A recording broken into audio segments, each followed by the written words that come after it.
Assalamualaikum warahmatullahi wabarakatuh. Kami dari kelompok 8 akan menyampaikan materi tentang Computer Assist Audit Tool and Technique. Berikut adalah penjelasan dari kelompok kami. Berikut anggota kelompok kami.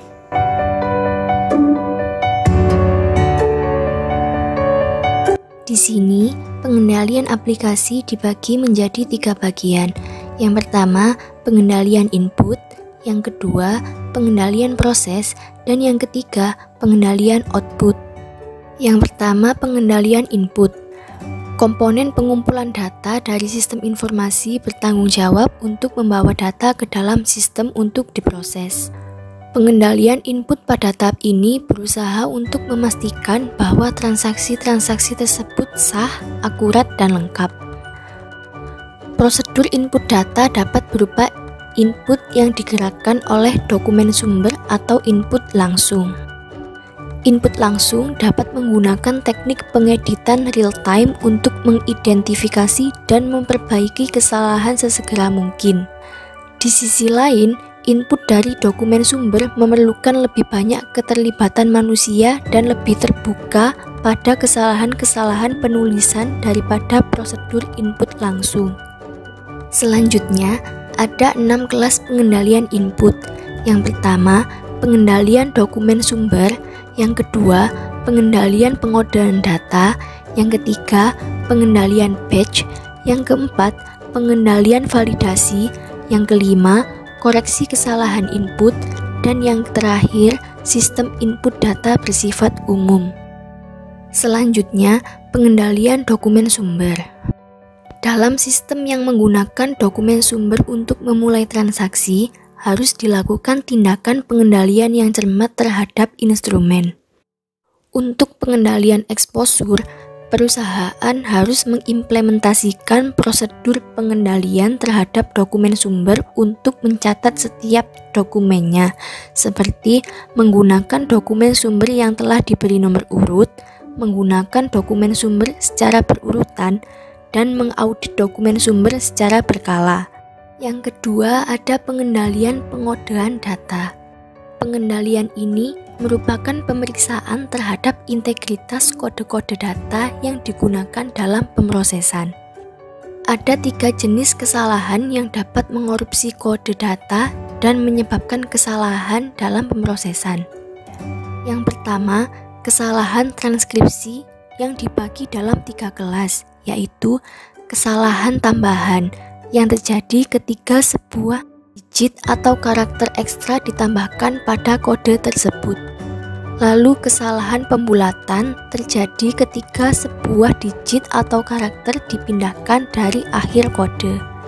Yang terakhir, kesalahan substitusi adalah penggantian satu digit dalam sebuah kode dengan digit lainnya.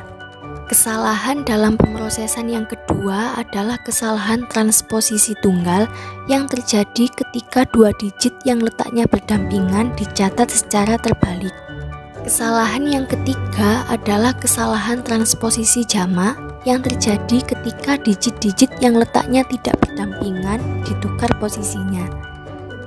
Kelas pengendalian input yang ketiga adalah pengendalian batch. Pengendalian ini merupakan sebuah metode efektif untuk menangani data transaksi yang jumlahnya sangat banyak melalui sebuah sistem. Teknik pengendalian ini menyediakan kepastian bahwa semua record di dalam batch telah diproses, tidak ada record yang diproses lebih dari sekali. Sebuah jejak audit transaksi diciptakan dari data-data input melalui pemrosesan ke tahap output dari sistem tersebut, dan pengendalian batch tidak semata-mata merupakan teknik pengendalian input, tetapi teknik yang dilakukan pada semua tahapan dalam sistem. Kelas pengendalian input yang keempat adalah pengendalian validasi. Pengendalian ini dimaksudkan untuk mendeteksi kesalahan pada data transaksi sebelum diproses. Prosedur validasi adalah prosedur yang paling efektif ketika dilakukan dekat dengan sumber dari transaksi yang mungkin terjadi. Ada 3 level pengendalian validasi input. Yang pertama, Field interrogation melibatkan prosedur program yang memeriksa karakter data pada field. Terdapat beberapa tipe keadaan penggunaan field interrogation. Di antaranya missing data check, numeric alphabetic data check, zero value check, limit check, ring check, validity check, dan cek digit. Yang kedua ada record interrogation. Prosedur pemeriksaan record mengesahkan seluruh record dengan memeriksa hubungan timbal balik antar nilai field. Beberapa tipenya adalah sebagai berikut: reasonableness checks, scene checks, dan sequence checks. Yang ketiga, file interrogation. Tujuan dari tahapan ini untuk memastikan file yang benar sudah diproses oleh sistem. Beberapa bagian dari file interrogation adalah internal label check, version check, dan an expiration date check. Kelas pengendalian input yang kelima adalah koreksi kesalahan input. Ketika kesalahan dideteksi dalam batch, kesalahan tersebut harus diperbaiki dan record terkait harus diserahkan ulang untuk pemrosesan ulang. Terdapat 3 teknik umum untuk menanggulangi kesalahan. Yang pertama, memperbaiki segera. Yang kedua, membuat file kesalahan. Dan yang terakhir, menolak batch terkait.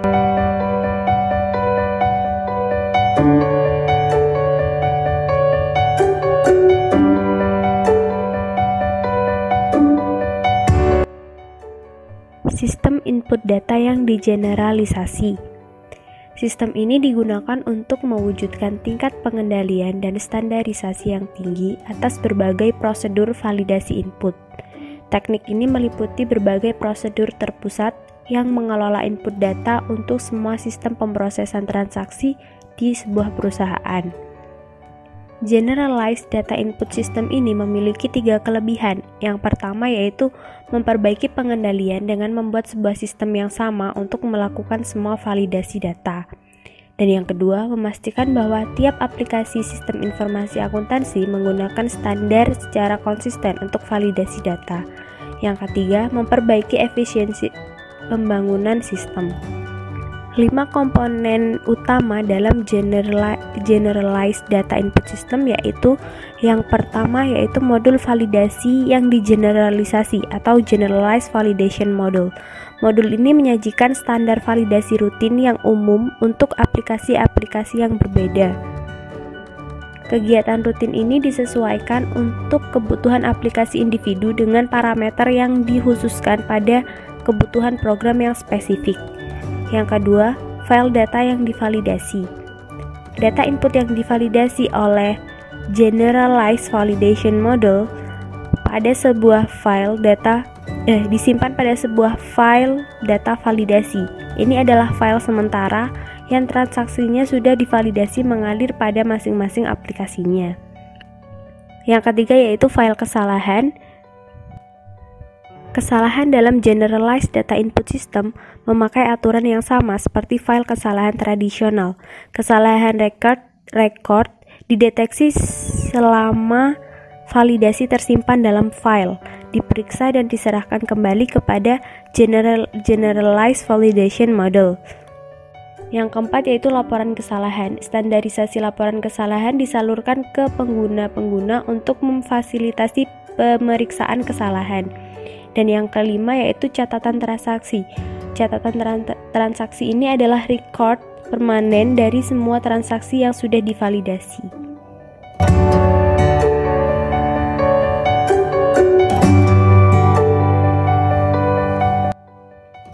Setelah menyelesaikan proses input, transaksi akan masuk dalam tahap pemrosesan. Pengendalian proses terbagi menjadi 3 kategori, yaitu yang pertama run-to-run control.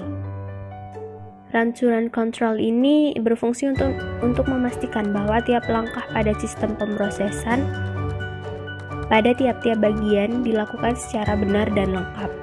Beberapa alat pemrosesan dapat terdiri dari pemisahan pengendalian record yang dibuat pada suatu input data.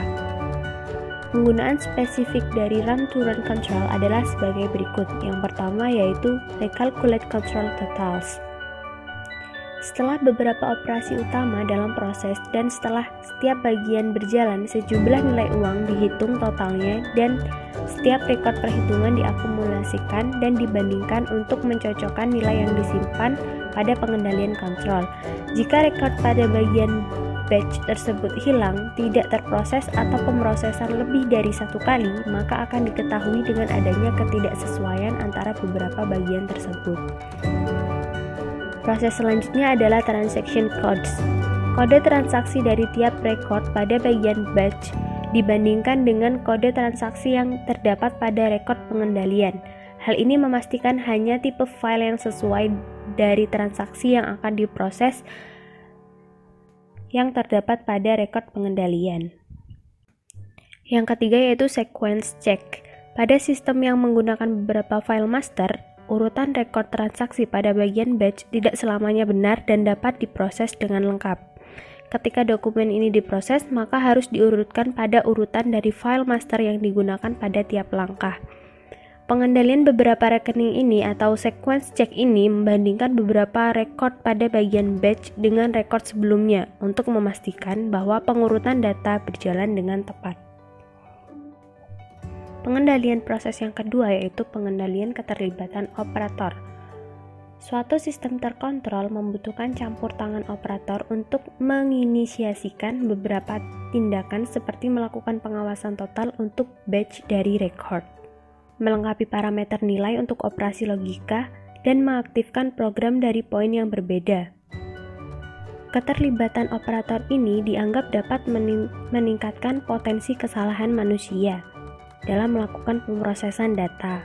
Pembatasan campur tangan operator melalui pengendalian campur tangan operator dianggap dapat meminimalkan kesalahan pemrosesan.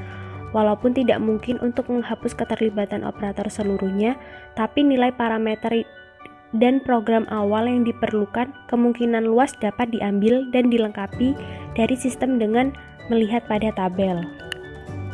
Pengendalian proses yang ketiga yaitu pengendalian jejak audit.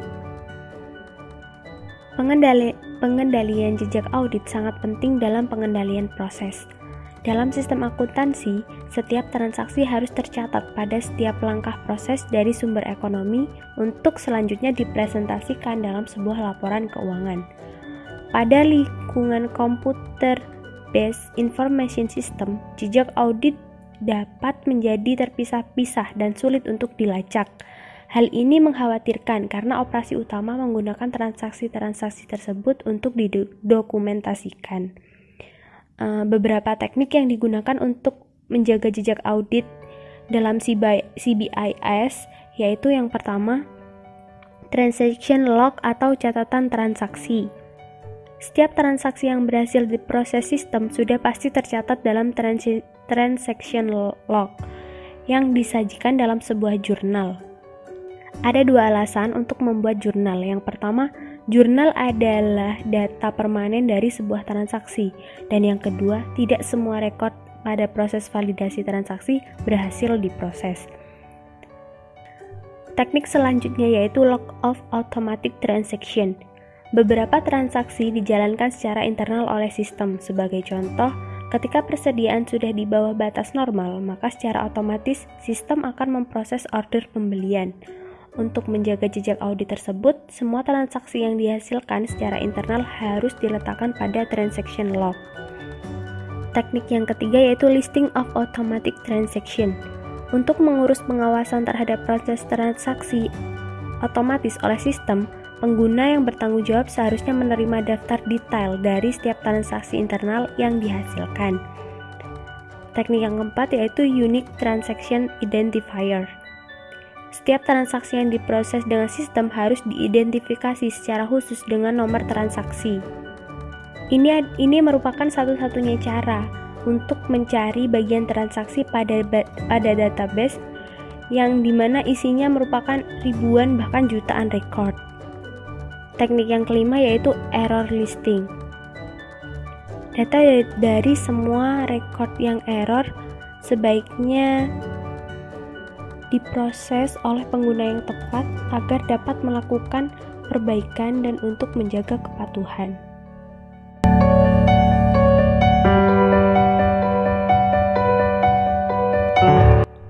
pengendalian output memastikan bahwa output sistem tidak hilang, tetap teratur, tidak rusak, dan kerahasiaannya tidak terganggu. Exposure dari kemungkinan-kemungkinan tersebut dapat menyebabkan gangguan serius pada kinerja perusahaan dan dapat menyebabkan kerugian finansial pada perusahaan.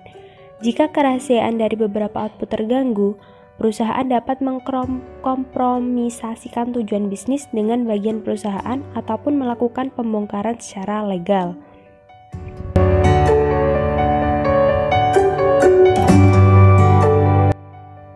Selanjutnya saya akan menjelaskan tentang controlling batch system output. Controlling batch system output ini menghasilkan output pada from hard copy yang membutuhkan keterlibatan secara tipikal dari perantara produksi maupun distribusinya.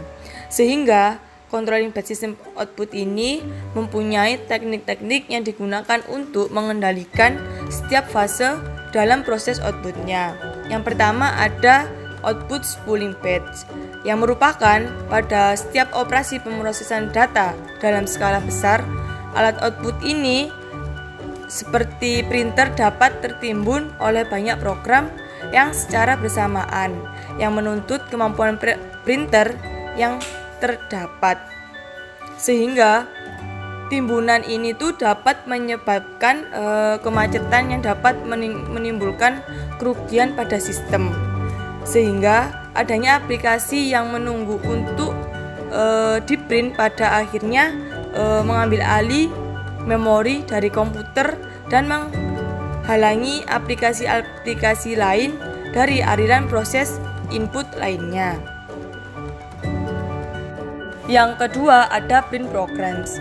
Print programs ini merupakan suatu sistem yang kompleks sehingga memerlukan campur tangan operator. Dan ada hal-hal yang biasa yang digunakan pada operator pada saat program print mengalami kesalahan, seperti mengontrol beberapa banyak salinan yang ingin di-print, terus memulai kembali tindakan print setelah pengecekan ketika print mengalami kesalahan fungsi, dan menghentikan sementara program print untuk membuat tipe yang benar dari dokumen output. Terus ada bursting yang ketiga. Bursting ini digunakan untuk laporan output dipindahkan dari printer. Maka yang akan dilakukan yaitu tahap pembukaan laporan untuk memisahkan tiap jenis halaman. Sehingga yang menjadi perhatian dari bursting ini itu kemungkinan pegawai bursting ini membuat salinan yang ilegal dari laporan tersebut dan memindahkan halaman dari laporan, terus membaca data yang sensitif. Dan yang ketiga ada waste. Waste ini merupakan output komputer yang tidak terpakai dan menjadi sampah, sehingga dapat menjadi exposure yang potensial. Sehingga dalam hal ini itu sangat penting untuk membuang laporan tersebut beserta salinan karbon dari multipart paper pada waktu bursting. Hal ini karena adanya komputer kriminal yang dapat mengetahui dan dapat mencari laporan jika output tersebut mengalami sembrono dalam penggunaan tersebut. Selanjutnya, control batch system output. Yang kelima ada kontrol data, yang merupakan sekelompok kontrol data yang bertanggung jawab untuk memastikan keakuratan dari hasil output sebelum didistribusikan kepada pengguna, sehingga petugas kontrol data ini akan melihat semua bagian pengendalian batch system tersebut untuk memeriksa keseimbangan, memeriksa bagian dari laporan untuk memastikan tidak rusaknya data, tidak terbacanya data, atau ada data yang hilang. Sehingga untuk data yang sangat sensitif maka dapat dilakukan oleh end user. Dan yang keenam ada report distribution. Dalam report distribution ini itu memiliki risiko utama. Ketika pendistribusian laporan yang mencakup hilangnya laporan, dirusak atau kesalahan pengaturan ketika berpindah kepada pengguna. Sehingga untuk mencegah pemberian nomor atau nama penerima pada laporan yang dilakukan itu, yang pertama itu laporan dapat diletakkan di kotak saran yang aman dan hanya pengguna yang tahu kuncinya. Dan yang kedua yang dilakukan itu, pengguna itu perlu untuk menghadap ke pusat distribusi dan menandai laporan tersebut. Dan yang ketiga yang dilakukan itu, petugas keamanan atau kurir khusus data mengirim report atau laporan ke pengguna. Dan yang terakhir ada end user controls. End user controls itu merupakan posisi terbaik untuk mengidentifikasi kesalahan yang fatal pada laporan yang ditutup karena pengontrolan total yang tidak seimbang. Sehingga deteksi kesalahan oleh pengguna itu harus dilaporkan pada bagian manajer service yang tepat. Sehingga dalam kesalahan tersebut dapat berupa kesalahan desain sistem, produk yang salah, kesalahan karena kecelakaan selama perbaikan sistem, atau akses ilegal ke file data atau program tersebut.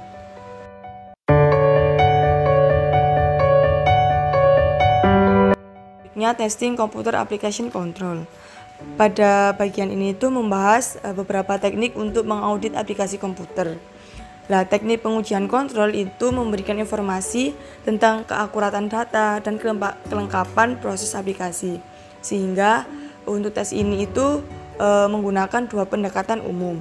Di antaranya itu ada pendekatan black box dan yang kedua itu ada pendekatan white box. Pada pendekatan black box itu pengujian auditor itu dengan pendekatan kotak hitam atau black box ini tidak bergantung pada pengetahuan rinci tentang logika internal aplikasi. Dengan sebaliknya, auditor memahami karakteristik fungsional aplikasi sehingga ada keuntungannya, yaitu aplikasi ini tidak perlu dihapus dari layanan dan diuji secara langsung. Dan pendekatan ini itu layak untuk menguji aplikasi yang relatif sederhana. Namun, pada aplikasi yang kompleks, aplikasi yang menerima input dari banyak sumber, melakukan banyak operasi, atau menghasilkan banyak output, itu memerlukan pendekatan pengujian yang lebih fokus untuk memberikan bukti integritas aplikasi kepada auditor. Pendekatan white box. Pendekatan ini bergantung pada pemahaman mendalam tentang logika internal aplikasi yang sedang diuji. Pendekatan ini mencakup beberapa teknik untuk menguji logika aplikasi secara langsung. Jenis tes kontrol yang paling umum meliputi sebagai berikut. Yang pertama, tes keaslian, yang memverifikasi bahwa individu, prosedur yang diprogram, atau pesanan seperti transmisi pertukaran data elektronik yang mencoba mengakses sistem adalah asli. Kontrol keaslian meliputi ID pengguna, kata sandi, kode vendor, dan tabel otoritas. Selanjutnya, tes akurasi, yang memastikan bahwa sistem hanya memproses nilai data yang sesuai dengan toleransi yang dilakukan. Contohnya, tes rentang, uji lapang, uji batas, dan uji kewajaran. Yang selanjutnya, tes kelengkapan, yang mengidentifikasi data yang hilang dalam satu catatan dan seluruh catatan hilang dari satu batch. Jenis tes yang dilakukan adalah tes lapangan, tes urutan rekaman, total hash, dan total kontrol.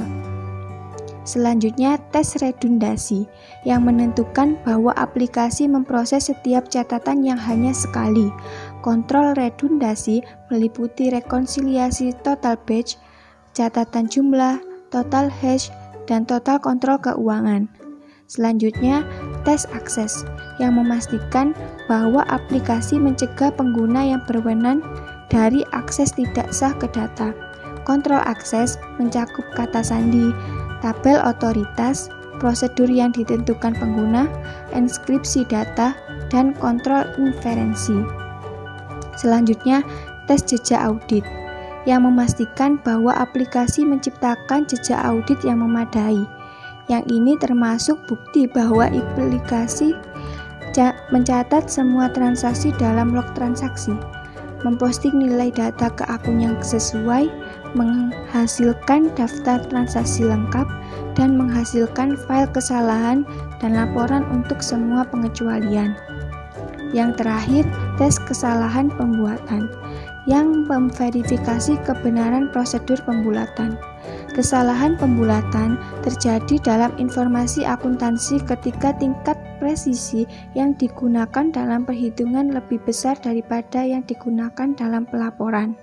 Misalnya, perhitungan bunga pada saldo rekening bank mungkin memiliki ketepatan 5 tempat desimal, sedangkan hanya 2 tempat desimal yang diperlukan untuk melaporkan saldo.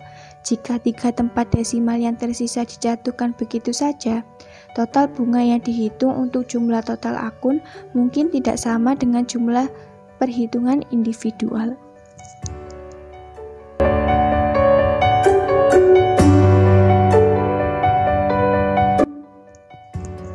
Tes data method atau pendekatan data uji.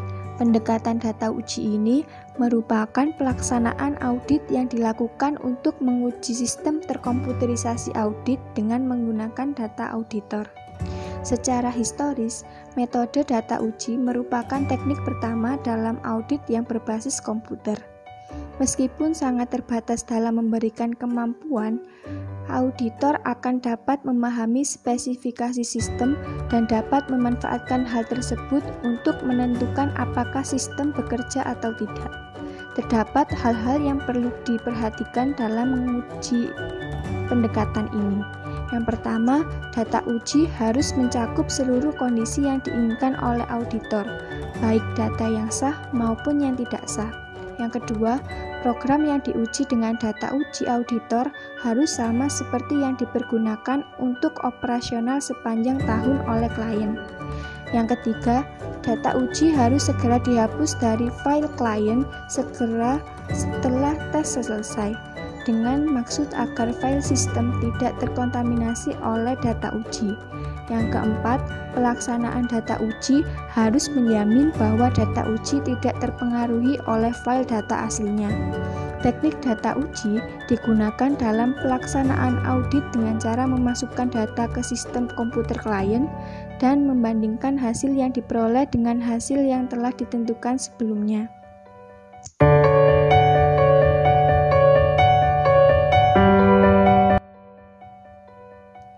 The Integrated Test Facility atau ATF.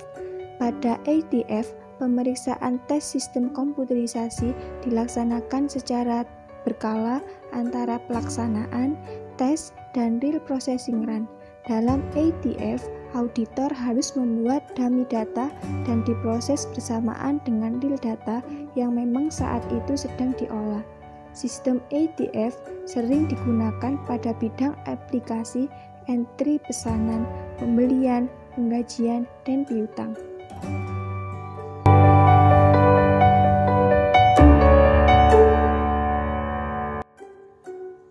Kelebihan ATF. Kelebihan ATF antara lain, yang pertama, ATF hanya memerlukan sedikit keahlian teknis komputer. Yang kedua, biaya yang relatif rendah. Yang ketiga, dapat dilakukan secara mendadak, sehingga dapat mengurangi upaya kecurangan. Yang keempat, tes dilakukan langsung secara operasional bersama real processing run. Yang kelima, tidak diperlukan komputer lain atau komputer time tersendiri. Selanjutnya yaitu kelemahan ATF. Kelemahan ATF antara lain, auditor dan timnya harus sangat hati-hati karena sistem dan data yang digunakan adalah live system dan aktual data. Selanjutnya, karena sistem ATF pada dasarnya masih juga menggunakan data test, maka kelemahan-kelemahan yang ada pada metode data test ditemui pada ATF. Selanjutnya, auditing ini dapat menyebabkan error in client data.